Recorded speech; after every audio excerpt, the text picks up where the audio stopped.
Hello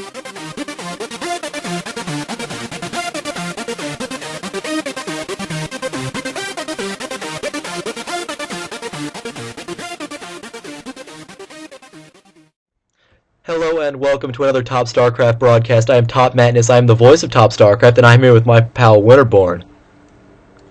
What's up, guys? This is WinterBorn, the voice from the South, and a member of Clan RH, Relentless Heroes. What's happening? Well, today we are going to be doing a tutorial video, kind of, sort of, tutorial/review, but we are talking about Banelings in the TVZ matchup.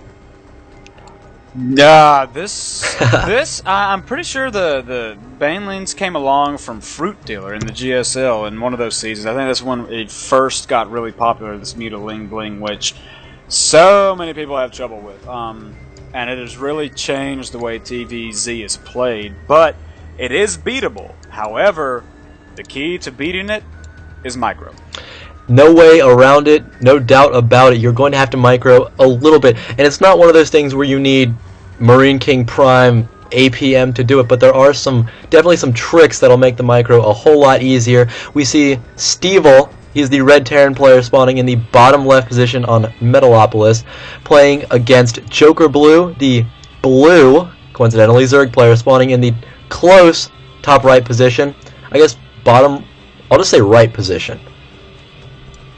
Yeah, that's right. And this is actually a really good replay from Stevel here, because what you have is Stevel is a gold player. I believe he's ranked 1 in the gold, you said. So what you have is a player who has gotten to where he is by playing well. Like, he knows his builds, he knows how to do it, but now he has to learn to micro, and it's the hardest thing for gold. I was here too. I had to learn to do this. So it's hard to learn how to micro against something this complex, but it is very doable. But that is his main problem. He has to learn how to micro. Yep. And as we can see here, he is going to be doing a 2 racks opening, very strong against Zerg, especially on the close positions we see here.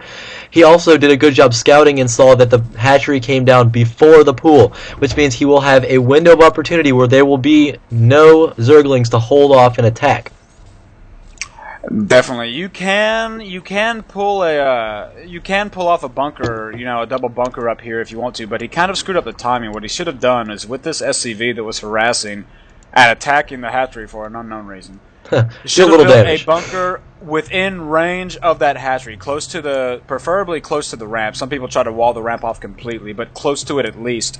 Walk that first SC or that first Marine over, so by the time that bunker is done, that SCV is ready to go into it, because he's going to pull some drones off and try to fight it off. But if you do it right, you can stop him from killing that SCV, and you'll have a very strong attack. However, I do believe we're going to see that he does this really, really late. For sure, and actually we see him, Stevel, dropping a very early engineering bay. One of those things where I was very perplexed when I first saw it, and one of the things that he might want to look at for maybe altering his build just a little bit, because it is ridiculously early. Yeah, in fact, you see, it's so early he can't even use it. Like, he doesn't have 100 gas to research anything. So I'm pretty sure what he's trying to do is make a +1 time in attack. I think that was his idea. Get +1 weapons and go out there and hit him. But as you see, it's just not going to work out. And in fact, as we'll see with this thing as it unfolds, it's actually better, I believe, to get stem than the +1 weapons attack. Yep, and as you guys can see here, the first bunker trying to go down. Actually, Joker Blue was able to get a spine crawler and actually in a pretty good position to stop that bunker. So now Stevel's being forced to place them pretty far back, and they're out of range of the hatchery. They can't harass the mineral line or the queen. It's just not where you want to be putting your bunkers up.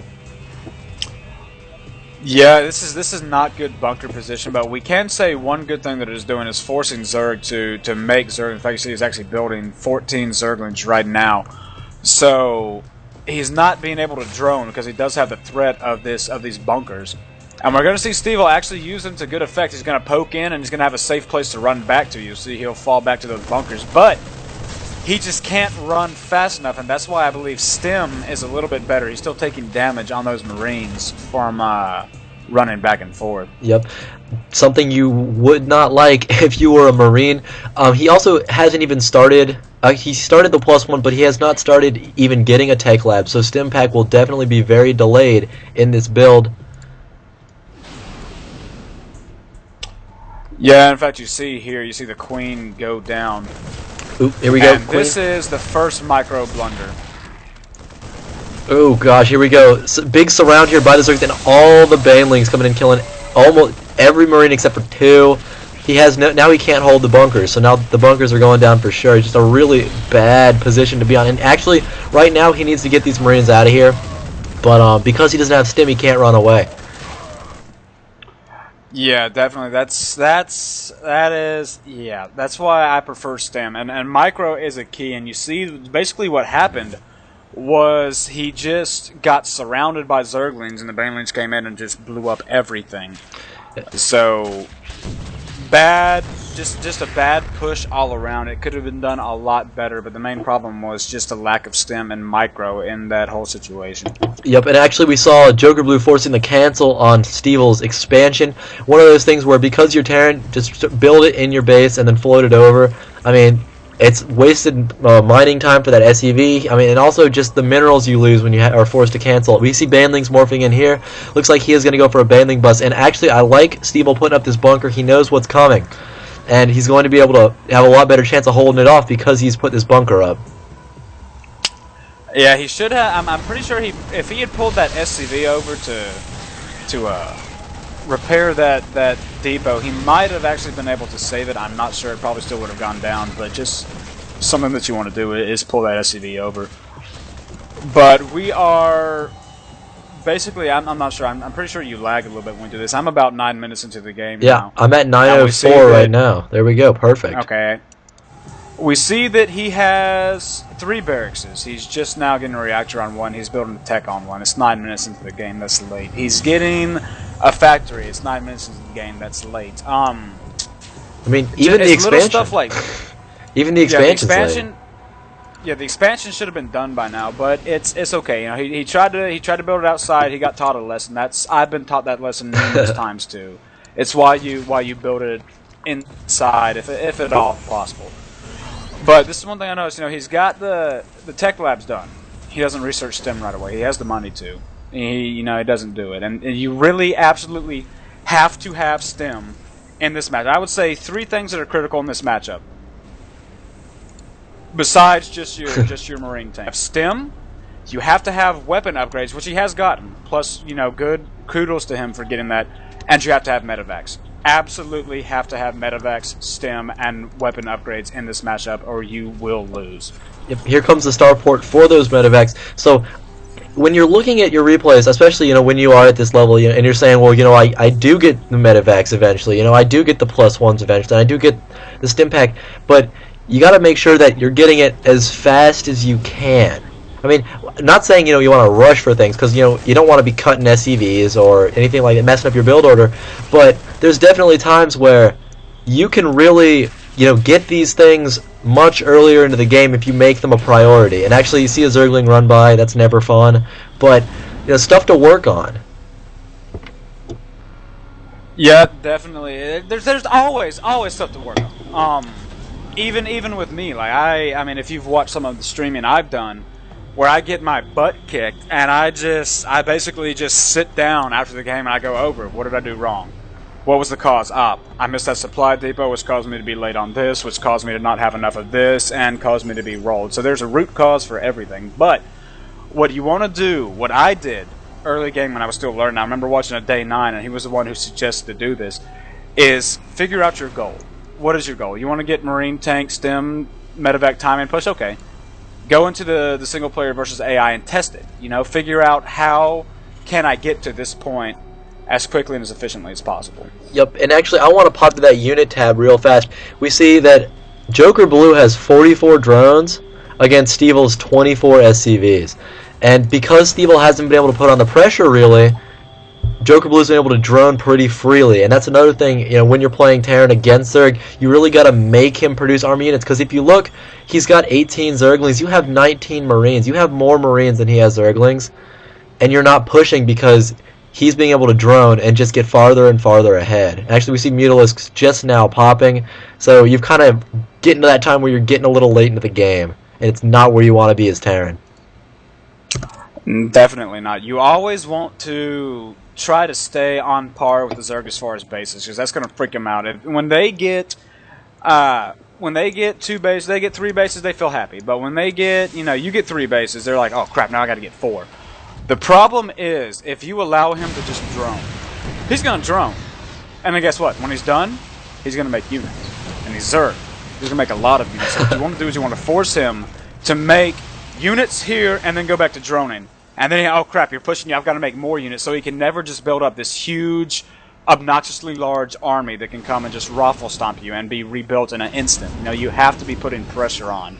Yep, and I like you guys to know, he did a really good job bending off that Mutalisk harass. I mean, even Stimpack's not even done, but I mean, he had pretty good turret placement here, not, spamming a million turrets all over your base, but, did a good job holding off the Mutalisk harass, so he's not really far behind because of that. He just hasn't been producing the SCVs, and that's just something anybody can work on, not Baneling specific, but just for anybody. Always keep producing. I mean, I'm actually going to check.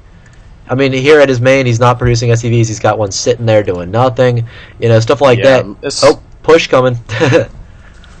Oh, kind of, I guess. Yeah, pay special attention to this push, because this is where we're really going to get into the nitty-gritty of this cast. Yep, and actually, I think we should probably slow it down here. So he's moving in. He's on the creep somewhere you never want to be. And I'm actually going to hit pause right here at...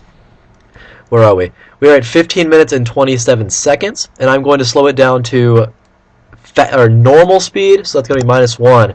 And I want you guys to see tank out in front, Marines in the middle, and tank behind.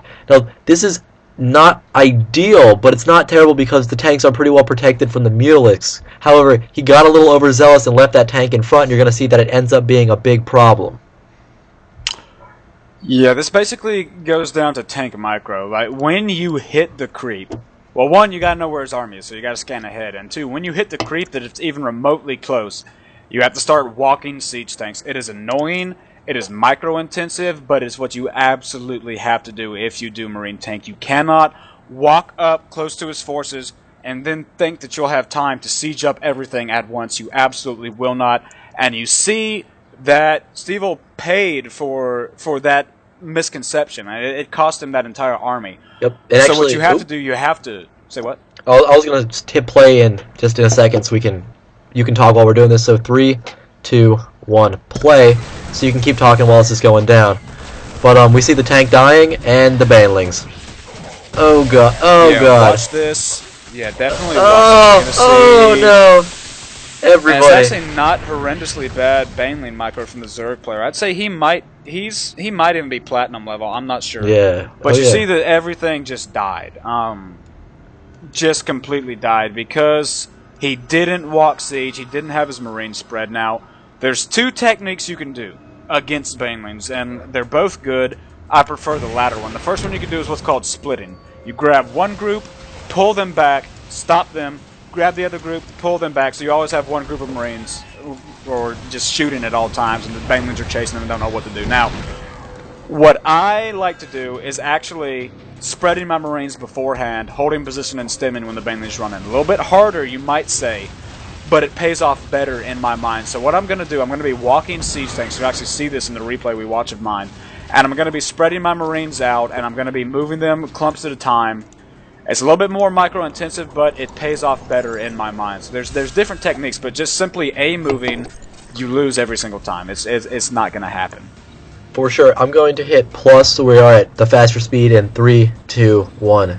Go. And actually, I had the army tab up the entire time. People always ask me to. And to be honest, Steve was down about 15 food before that battle, and he came out, and now he's almost 50 food behind. I mean, almost within a matter of seconds. And I mean, that was just a really tough loss as Terran because we can't rebuild that quickly. You got to kind of keep your forces even with them, or you're going to be in a lot of trouble. Yeah, and also you notice that the Zerg has expanded to the top of the map. And I think pretty soon he's probably even going to be trying to go for another base too, which I believe is going to be the gold. There we go, right there. So, You got it. yeah, so